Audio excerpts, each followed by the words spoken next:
À propos de la Bible. La Bible est composée de 2 livres appelés l'Ancien Testament et le Nouveau Testament.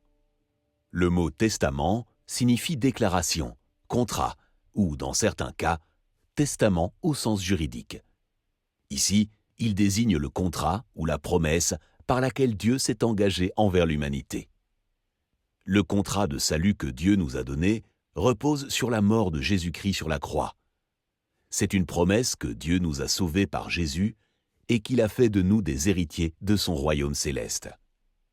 Les croyants en Christ sont convaincus que les péchés de l'humanité ont été effacés à jamais par la mort sur la croix de Jésus, le Fils de Dieu, né sur cette terre il y a environ 2000 ans, qui a pris sur lui, à la place de l'homme, et en tant que son substitut, la punition méritée par les hommes pécheurs. Cela signifie que nos péchés peuvent être pardonnés et que nous pouvons croire en la promesse de Dieu, cette merveilleuse nouvelle selon laquelle nous pouvons recevoir la vie éternelle que Dieu nous offre. C'est la bonne nouvelle de cette promesse qui constitue le cœur du message biblique. Le contrat écrit avant la venue de Christ s'appelle l'Ancien Testament, et celui écrit après sa venue s'appelle le Nouveau Testament.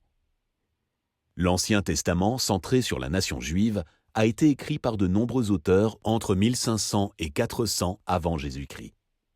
Il se compose de 39 livres qui relatent leur histoire, leurs lois, leurs prophéties, leur poésie et leurs chants. Le message du nouveau royaume de Dieu et de la venue du Christ sont répétés dans de nombreuses prophéties. Le Nouveau Testament explique les faits, montre comment les prophéties concernant le Christ se sont accomplies en Jésus et enseigne son salut.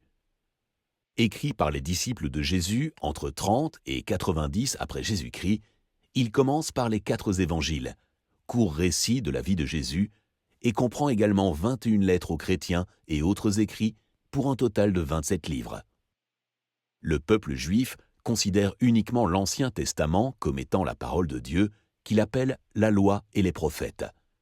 En revanche, les chrétiens croient que l'Ancien et le Nouveau Testament sont tous deux la parole de Dieu. Sachez avant tout qu'aucune prophétie de l'Écriture ne peut faire l'objet d'une interprétation personnelle. En effet, ce n'est pas par une volonté humaine qu'une prophétie a jamais été apportée, mais c'est porté par le Saint-Esprit que des hommes ont parlé de la part de Dieu. Livre 2 de Pierre, chapitre 1, versets 20 et 21.